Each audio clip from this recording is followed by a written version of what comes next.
There are many people who stand at the bus stops for several hours before getting a vehicle home. It's not everyone that uses the services of Uber and then these other commercial rides that work with the app. Many people in the nation still take trotros and taxis, and during this time, it's been very hectic for some of those who have been wanting to get home after work, and for people who want to move from place to place in general.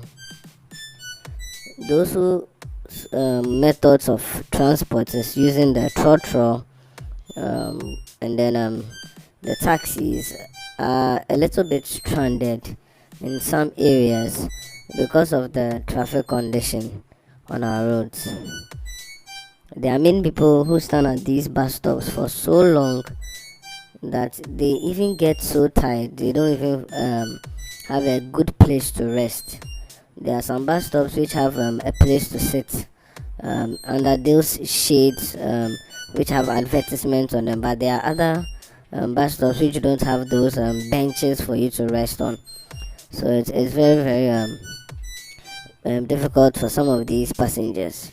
You'd notice how some of them will not even be able to move from place to place with ease because they are standing on the road very alert, making sure no car passes them by.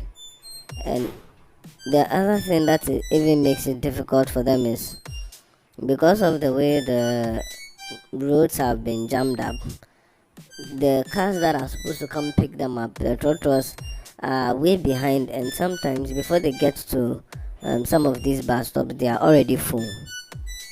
There are people who, even have to walk from the bus stop all the way to the station to try and get a car that has at least some vacant points inside, some vacancy inside.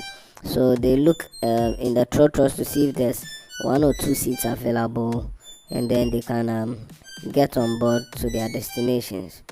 So what people do is instead of waiting at the bus stop for the car to come, they walk back towards the areas where the cars will come from. So instead of going towards their house, they are now walking back to any place where they'll see a trotro so they can take a vehicle. At this time, it's really a pity for some of these passengers because people have to go home and do things. Mostly the women are the ones we pity because they are the ones who have to go home and cook, do a lot of things, wash down. You know how women, their bodies are complex, but they have to endure all these um, pains of waiting for vehicles. So many are stranded, not just because there's not availability of cars, but because the roads are so jammed up that the cars are not even getting to them. Like you can see, it's very tight. The spacing even on the road alone, some cars would look for the most available space just to pass and then find a way to be able to go in front because everyone wants to hurry up and go home. Everyone is in a hurry to go somewhere. So even when you see bus stops which are for parking, people would pass there, and we understand them because time is going, and as the time goes, you are waiting at the same place. You're not moving forward, and your fuel is also running out. So that is it. Now let's look at these pedestrians and these passengers who are normally on the bus stop waiting for cars.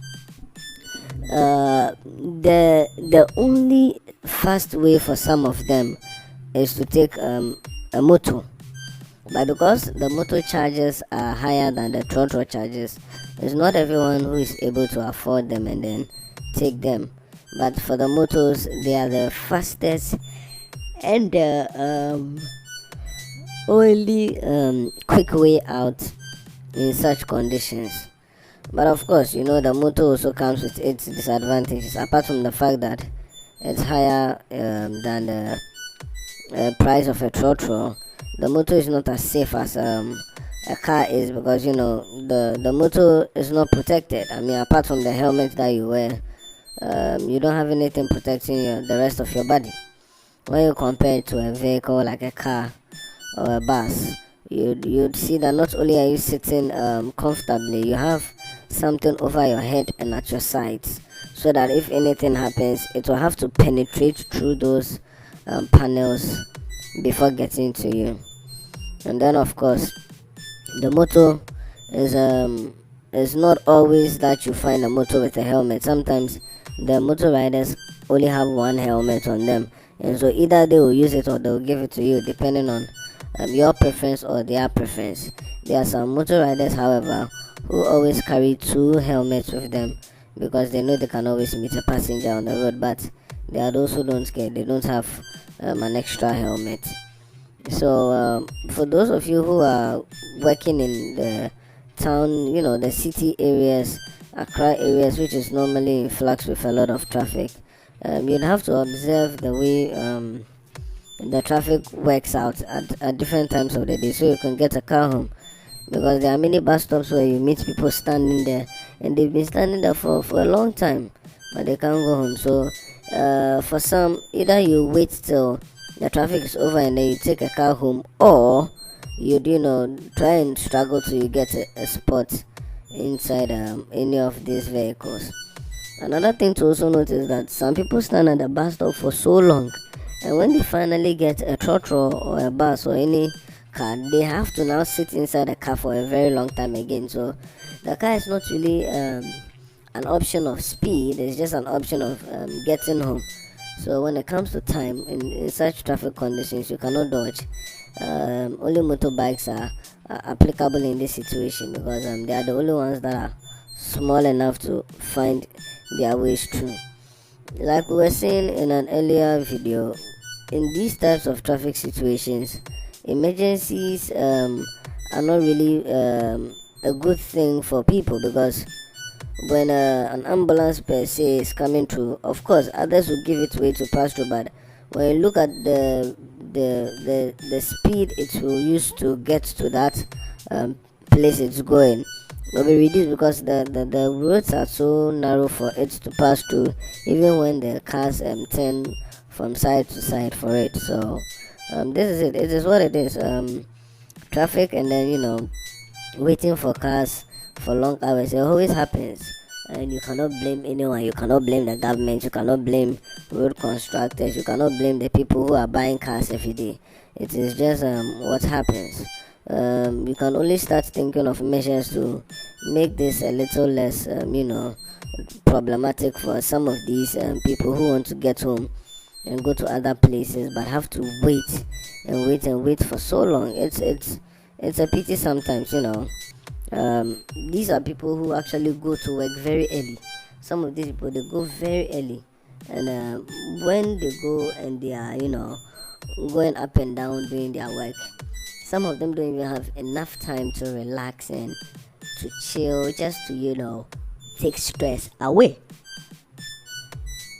And also, there are those who are not even given the right amount of wages they deserve, but they have to go and do something to survive. So people go through all this trouble.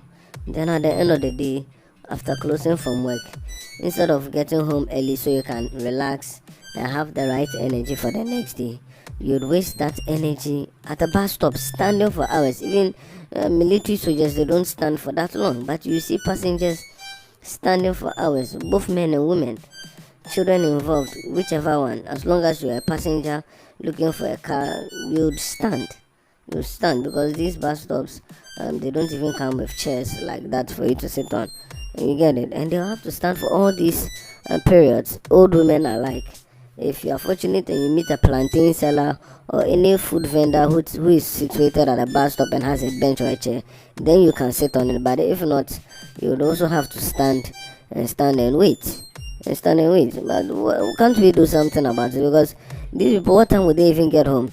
You should also note that they have to go back to work very early the next day. But what time do they get home? Do they even have enough time, for family and for themselves? Do they have time to groom their children properly? You get it? It's painful that you see these people doing their best to make a living, and yet they are not able to get the right homes for their children and for their family because they are not around.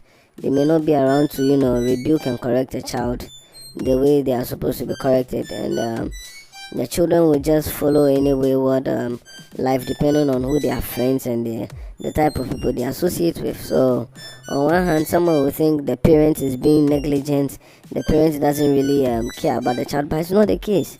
The parent does. It's just that the work schedule of such a parent is not really conducive. It's not really favorable for the house that he comes from. So it's a pick and pick situation. Either you pick the work and not have enough time for your kids, or you pick your kids and then not have any work that you are currently doing. It's not really easy.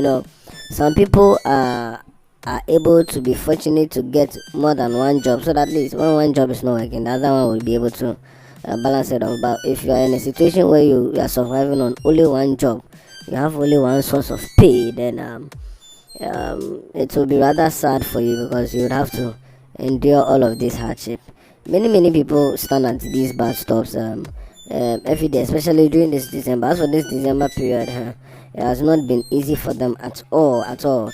There are some people who stand for as long as 3 hours. I heard of a story where a little girl came to this bus stop around 5 p.m.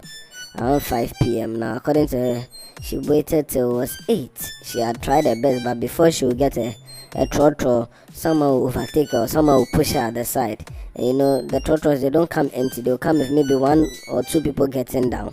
And when you are fortunate to get a place, when someone gets down, you just rush into it. But for those of the people who are at the bus stop with this lady, they were more, let's say, well built than she was, and because she was skinny, they were just shoving her aside and pushing her, and she wasn't able to get a chance. And she was also very careful that her items will not be stolen, because at this time where people are pushing and touching you anyhow, they use that opportunity to snatch things from your pockets and the like. So she was trying to get a car, and at the same time trying to be careful that the money she's going to use to take the car will not be stolen. So with all these going on, she had to leave around 8, and it's amazing that that means she stood for 3 hours. You get it? It's very, very sad for 3 good hours. I mean, which type of exercise is this?